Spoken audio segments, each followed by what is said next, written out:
CNN Brasil.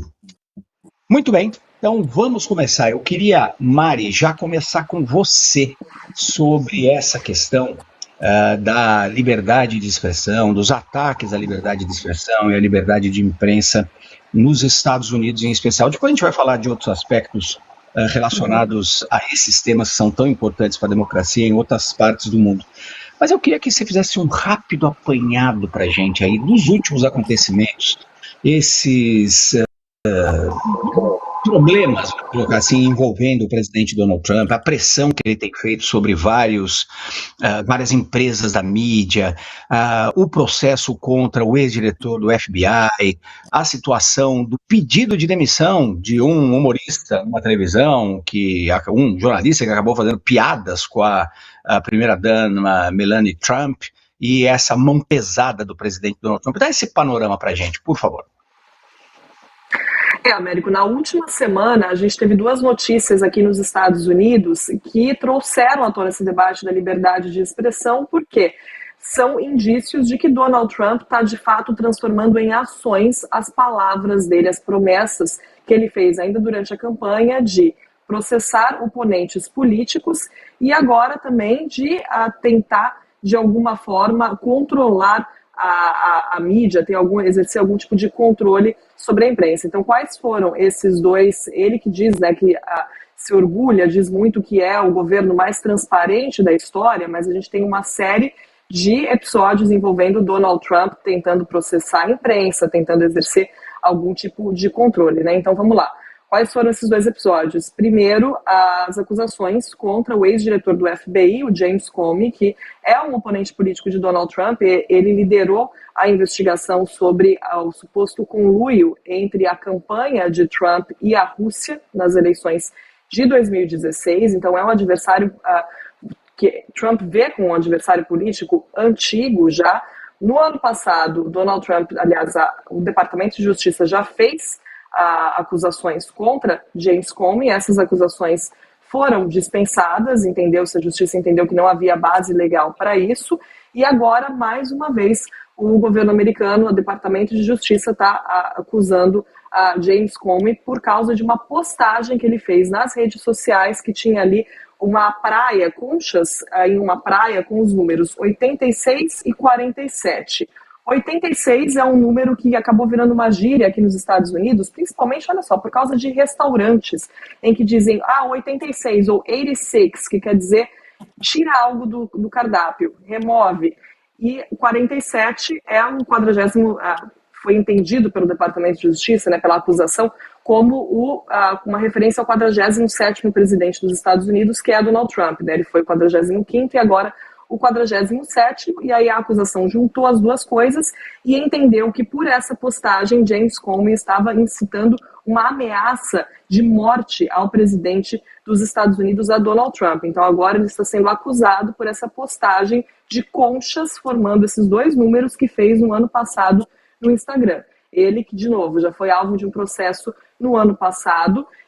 E no ano passado, essa notícia repercutiu muito porque os Estados Unidos viram esse processo contra James Comey como a primeira ação concreta de Donald Trump daquela promessa que ele fez, de fato, de perseguir os oponentes políticos, de se vingar caso voltasse à Casa Branca. É por isso que esse caso de James Comey acaba repercutindo tanto aqui nos Estados Unidos. Ao mesmo tempo, Jimmy Kimmel, um comediante aqui, fez ali um comentário, né, no programa dele, no programa de humor dele, antes do fim de semana em que Donald Trump foi atacado. A gente ainda vai falar, né, sobre isso, Américo, mas antes disso, Jimmy Kimmel fez ali uma piada falando sobre como a Melania Trump, a primeira-dama Melania Trump, tem um brilho como o de uma viúva à espera, ou seja, ele usou expectant widow, né? Expectant é um termo que as pessoas usam aqui para se referir a grávidas, ou seja, mulheres que estão esperando para parir, como se elas estivessem esperando para se tornar uma viúva. Melania Trump reclamou sobre esse comentário nas redes sociais, porque ele fez os comentários, olha o timing, ele fez esse comentário dias antes do ataque contra Donald Trump. E aí depois do ataque, Melania reclamou nas redes sociais, Donald Trump, e aí, olha só, a Comissão Federal de Mídia aqui dos Estados Unidos ordenou uma revisão das licenças da ABC, que é a empresa, o canal que tem o programa de Jimmy Kimmel. Disse que não tem nada a ver com os comentários de Donald Trump, que tem a ver com questões relacionadas à diversidade, mas é claro que todo mundo ligou os pontos aqui. E o próprio Jimmy Kimmel já se defendeu, dizendo que a piada foi porque ele está falando de um homem com 80 anos, com uma mulher que é muito mais nova, então por isso que ele fez essa piada ali, falando que ela vai ser viúva. Isso foi dias antes do ataque. Agora, esses dois episódios juntos, o que chama atenção nisso tudo é o timing, né? São esses dois episódios juntos, tanto mais um processo contra esse ex-diretor do FBI, um adversário político de Donald Trump, e essas falas muito abertas de Trump contra Jimmy Kimmel, ele que já pediu antes que Jimmy Kimmel fosse demitido. E aí isso traz traz o papel das instituições à tona, né? Porque Jimmy Kimmel já chegou a ser afastado, voltou, né? Isso lá atrás, quando Trump fez ali o primeiro ataque contra ele.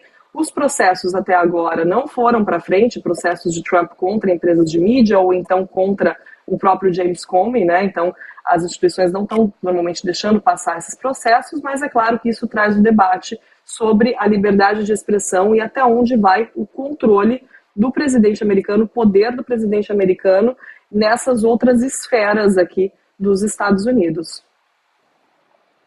Eu diria que essa piada que o humorista fez é de extremo mau gosto, mas os Estados Unidos é uma democracia, um país que tem muito orgulho de ser democrático, de ouvir o outro lado, de permitir o debate. Então, apesar de ser uma coisa de mau gosto, o presidente poderia, claro, criticar duramente isso, mas daí a gente vê ações, inclusive, dos reguladores contra a empresa, me parece um certo exagero. Mas eu queria aproveitar a presença do Lucas, que é um grande estudioso dos Estados Unidos, conhece vários governos, para fazer uma pergunta relacionada ao que a Mari mencionou logo no começo, que o presidente Donald Trump costuma vender como a era de maior liberdade que os Estados Unidos já tiveram, como o governo mais aberto e mais amigável que já existiu, especialmente com relação à imprensa e também com liberdade de expressão. Você concorda com isso, Lucas?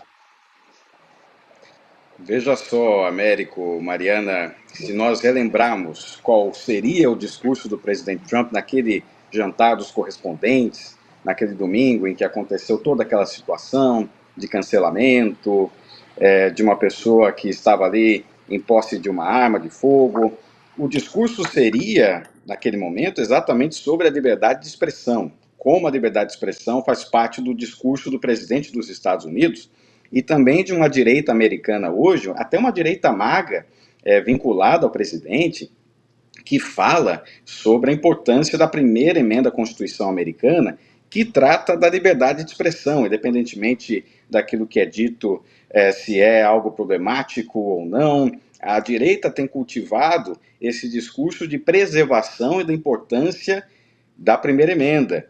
E isso estava na questão do discurso do presidente Trump, que ele estava se preparando para trazer naquele momento com os correspondentes da Casa Branca. E tem também esta contradição em que ele faz o ataque a empresas de mídia, e inclusive é importante destacar também que isto não é uma surpresa, isto era uma questão de campanha eleitoral. Em 2024, o Donald Trump ele já havia dito, da mesma forma como, nas palavras dele, ele recebia uma perseguição da parte do Departamento de Justiça, utilizou muito bem, do ponto de vista eleitoral, aquela mugshot, aquela foto dele sob custódia da polícia americana, mostrou que estava sendo perseguido. Ele disse, olha, no momento em que eu me tornar novamente presidente, essas mesmas instituições que servem para me atacar, elas serão também utilizadas para atacar os meus adversários. Então não é uma surpresa do ponto de vista eleitoral, do discurso que ele tinha até então, antes mesmo de ser eleito. E também existe um movimento aqui de cultivo da sua base política eleitoral, que hoje está até um pouco fragmentada, exatamente pela extensão da questão do Irã.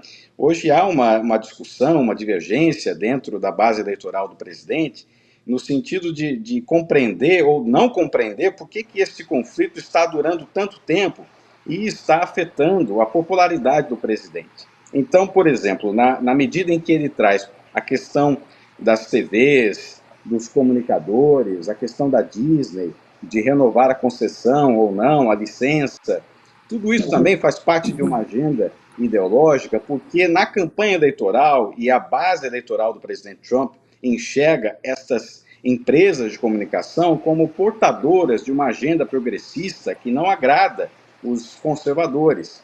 Então, no momento em que ele faz, mais uma vez, traz para o centro das discussões empresas de comunicação, esses humoristas que já são conhecidos como, pelo menos pela base trumpista, como mais progressistas, ele traz esses adversários já tão conhecidos pela base MAGA, mais uma vez para criticá-los, para ameaçá-los.